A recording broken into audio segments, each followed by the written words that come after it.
Britain is on fire tonight, not with flames, but with fury. A political earthquake has shaken the heart of the nation, and the tremors are being felt from Westminster to Buckingham Palace itself.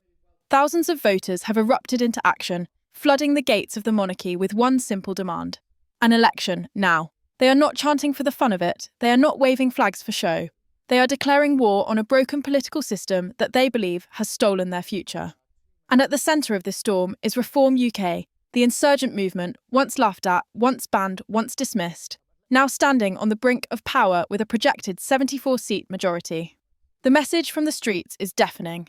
The people will no longer wait, the palace will no longer stand in silence, and the establishment will no longer rule unchallenged. The images coming out of London tonight are unlike anything Britain has seen in decades. Crowds of furious citizens, men and women from every walk of life, are standing shoulder to shoulder outside Buckingham Palace. The chants cut through the night air. Election now! Election now! Placards rise like a forest above the heads of the demonstrators, each one a declaration of rage and hope. Some read, "We want our country back." Others demand, "No vote, no peace." And behind it all is a sense of urgency that cannot be ignored. This is not a stunt orchestrated by spin doctors or party strategists. This is raw, spontaneous, unfiltered Britain, speaking with one voice, and the establishment is terrified. What triggered this eruption was more than anger. It was a revelation. Just hours before the march, a mega poll shook the political order to its core. This was not one survey, not a handful of numbers easily dismissed by clever commentators, but a comprehensive poll of polls, combining data from across the political spectrum. And the result was explosive. Nigel Farage's Reform UK projected to secure a 74-seat majority. That number alone tells the story of a nation in revolt. For decades, Britain's two-party system seemed unshakable. Labour and the Conservatives swapping power like players passing a baton in a race neither wanted to win. But tonight, that illusion lies in ruins. Reform has not just entered the race, it has stormed to the front, leaving the old order gasping for air. This is more than politics, it is symbolism. The people did not march on Downing Street. They did not gather outside Parliament. They came here, to Buckingham Palace, the very heart of the monarchy, the most sacred symbol of Britain's continuity and tradition. And why? Because in their eyes, every other institution has failed them. Parliament has become a circus of lies, the media a megaphone for the elite, and the government a puppet show of broken promises. Only the monarchy remains untouched by the daily betrayals of Westminster, and now the people are demanding that even the king himself recognise their fury. It is not a request, it is an ultimatum. For years, ordinary Britons have watched as their voices were mocked, their votes dismissed, and their values ridiculed. They were told to accept uncontrolled immigration, even as their communities struggled under the strain.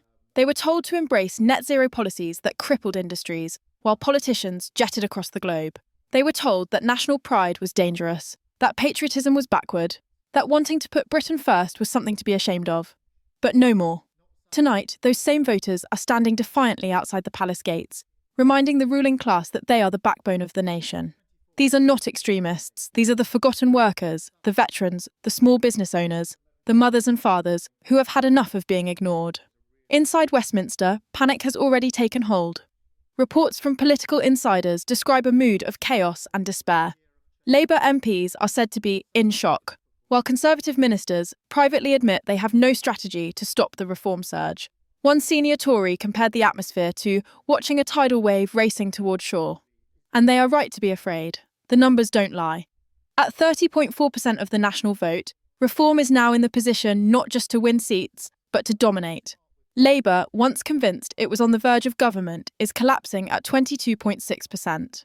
The Conservatives, supposedly the party of stability, are crumbling at 17.9%. This is not a reshuffling of the old order, it is the destruction of it. The march to Buckingham Palace is the physical expression of that destruction.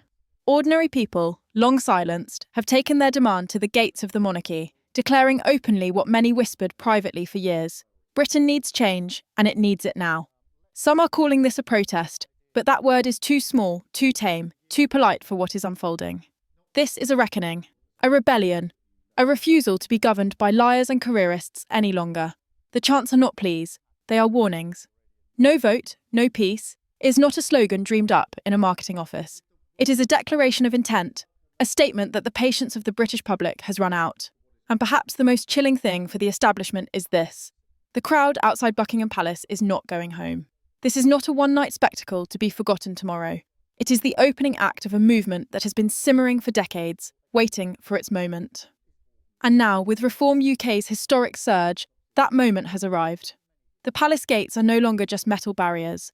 They are the line between an old Britain that betrayed its people and a new Britain demanding to be born. And as the chants echo through the night, the question is no longer whether reform will govern, but how long the establishment can survive the storm that is now upon them. What unfolded outside Buckingham Palace was not an isolated spark, but the eruption of pressure that has been building for decades across every corner of Britain. The march was spontaneous, yes, but it was not without cause. It was the product of betrayal after betrayal, insult after insult, a long history of neglect wrapped in the false smiles of Westminster elites. To the voters who filled the streets, this was not merely a rally for Reform UK. It was a declaration that the old system is finished, that the era of Labour and the Conservatives' trading power like an exclusive club is over. Each banner held aloft carried not just a demand for an election, but a verdict on the establishment itself. Guilty of ruining lives, guilty of mocking patriotism, guilty of driving the nation into decline. That sense of betrayal is what turned ordinary citizens into political soldiers, marching not for one party alone, but for the reclamation of their country. And it is not difficult to see why their anger has reached boiling point. For years, Britain's working class has been told to tighten their belts, to accept austerity, to endure cuts to services while watching MPs live in luxury. They were told to sit quietly while their towns were reshaped by immigration on a scale never approved by the people. They were told to trust leaders who promised control of borders after Brexit, only to be lied to again. Their communities have been scarred by crime, their wages eroded by inflation, their children pushed aside in schools struggling under pressure. All the while, those in Westminster congratulated themselves, hosted dinners with donors, and treated the public as little more than a nuisance. That is why the sight of voters gathered at Buckingham Palace is so significant. It shows that the public is no longer willing to accept excuses. They are demanding action, and they will not leave quietly. The numbers driving this rebellion are equally devastating for the old order. Reform UK's 74-seat majority projection is not an accident, not a glitch in the polls. It is the reflection of a tidal wave of public discontent that has swept across Britain. From the Red Wall in the north to the shires of the south, from small towns to major cities, people are turning away from the two-party duopoly in historic numbers. Labour's supposed strongholds are crumbling, the Conservatives' base is evaporating. Even seats once thought untouchable are now vulnerable. Figures like Angela Rayner, Rachel Reeves, Ed Miliband, Suella Braverman and Kemi Badenoch, once touted as the rising stars of their respective parties, now face political extinction. That prospect alone is enough to send shockwaves through Parliament, because it means the next election will not be a contest between familiar faces. It will be a total reset, a wholesale eviction of the political class. This collapse of the old order is playing out in real time behind closed doors. Reports emerging from Westminster describe Labour MPs openly despairing, some blaming Keir Starmer's authoritarian grip on the party for hollowing it out, others admitting that their once loyal voters no longer recognise the party they grew up supporting. In Conservative ranks, the panic is even worse. Many MPs have begun secret conversations with reform figures, testing the waters for possible defections. Others are quietly preparing their retirements, unwilling to face humiliation at the ballot box. The image of the Titanic has been invoked more than once, a massive vessel of power now tipping irreversibly into the sea while its crew scrambles for lifeboats. And through it all, the voters outside Buckingham Palace chant louder, reminding them that the game is over, that no trick or delay can shield them from the storm that is coming. Nigel Farage, the man at the centre of this movement, has been mocked for years as an outsider, a provocateur, a political has-been. But tonight, those labels look ridiculous. His message has cut through where others failed. He speaks in plain words, not in the coded jargon of career politicians. He talks about the cost of uncontrolled immigration, about the crushing weight of net zero policies, about the betrayal of Brexit promises. And unlike his rivals, he does not dodge, does not deflect, does not bury his answers in meaningless platitudes. For years, the establishment tried to paint him as dangerous, as irrelevant, as a relic. Now, with a 74-seat majority projection, he stands as the most powerful political force in Britain. The crowd outside Buckingham Palace does not chant for Labour, nor for the Conservatives. They chant for reform. They chant for Farage, And that is a truth no amount of media spin can bury. The establishment media has tried to contain the explosion, but its grip is broken. The BBC barely mentioned the march. Sky News dismissed it as fringe anger. Yet across social media, the truth spreads like wildfire. Videos of veterans standing proudly with banners, of mothers with children chanting outside the gates, of young workers shouting for change. These clips have already gone viral, bypassing the media's filters and giving the people their own platform.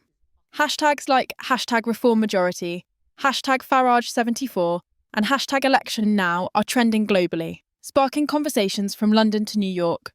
For years, the establishment's greatest weapon was narrative control, the ability to define what counted as reality.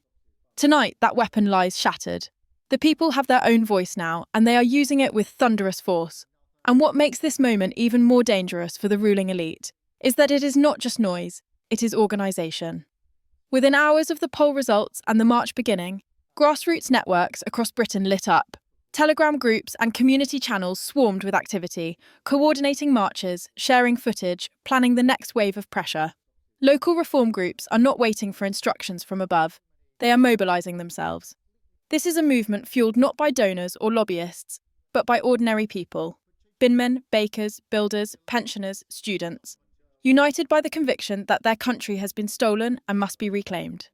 Each chant outside Buckingham Palace is amplified online, echoed in local meetings, carried into every town and city across the nation. This is not a moment that will fade. It is the beginning of a national uprising. Inside the palace itself, the symbolism is unavoidable. Buckingham Palace has always stood as the embodiment of tradition, continuity, and authority.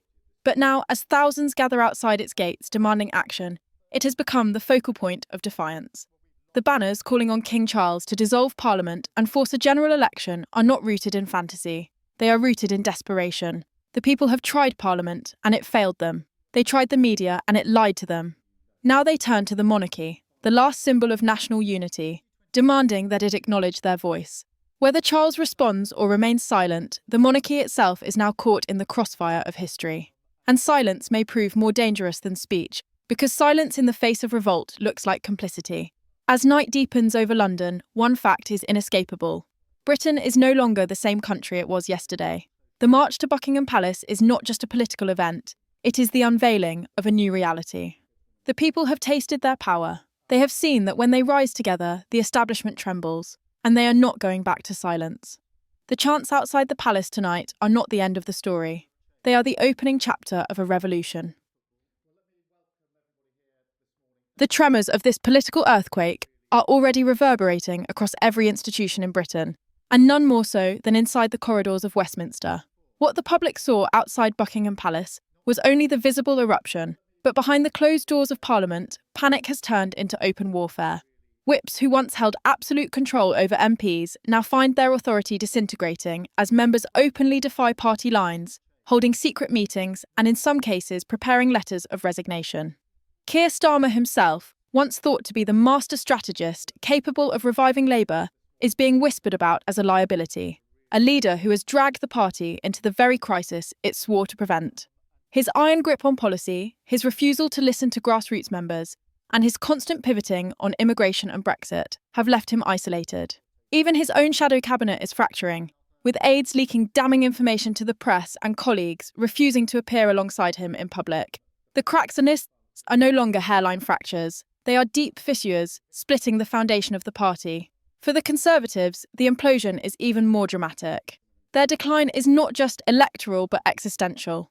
MPs who once clung to the party's historic reputation as the natural party of government now admit, privately, that they cannot see a path to survival. Donors are pulling funding, associations are collapsing, and activists are defecting to Reform UK in droves.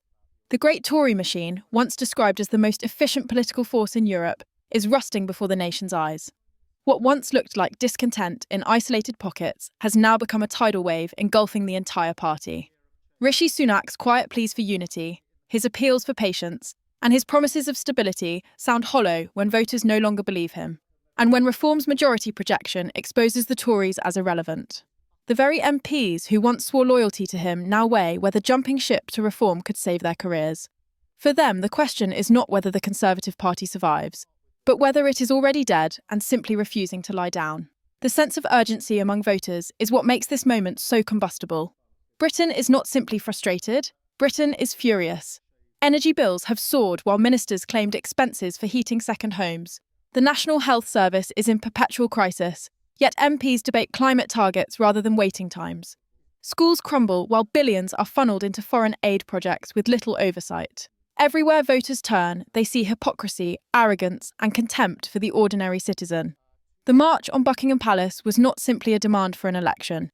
It was a demand for justice. It was the roar of a population that has been pushed too far, for too long. And now, with Reform UK promising not just policies, but a revolution in governance, the people see a path to vengeance at the ballot box. Every scandal, every broken promise, every insult hurled at the working man and woman is being collected like fuel, ready to ignite the fire of the next election. The international reaction adds another layer of intensity to the unfolding crisis. Across Europe and the United States, media outlets are scrambling to understand what they are witnessing. Foreign analysts compare it to Brexit, to Trump's victory in 2016, even to the populist revolutions of Eastern Europe. Yet the truth is this may be bigger still. Brexit was a single issue. Trump was a single election. What is happening now in Britain is the systematic collapse of the two-party state itself. A system that endured for over a century is crumbling in real time. Global investors are alarmed, fearing instability, while ordinary citizens across the Western world are watching closely, asking if Britain's revolt could spread to their own countries. The domino effect is already being whispered about. If Labour and the Conservatives can fall, why not the Democrats and Republicans? Why not the Christian Democrats and Socialists of Europe? Britain, once mocked as the sick man of Europe, now stands at the forefront of a global populist uprising. Nigel Farage's role in this cannot be overstated. For years, he was dismissed as a one-man band, a thorn in the side of the establishment, but never a true contender for power. Yet tonight, as the chants echo through London, it is clear that he has transformed from a disruptor into the leader of a movement. His speeches resonate not because they are polished, but because they are raw, unfiltered, and grounded in the frustrations of ordinary people. He is not afraid to name the failures others ignore. He says out loud what millions whisper behind closed doors. And crucially, he has surrounded himself with candidates and activists who mirror his plain-speaking approach. The media's attempts to downplay this reality are unravelling by the hour.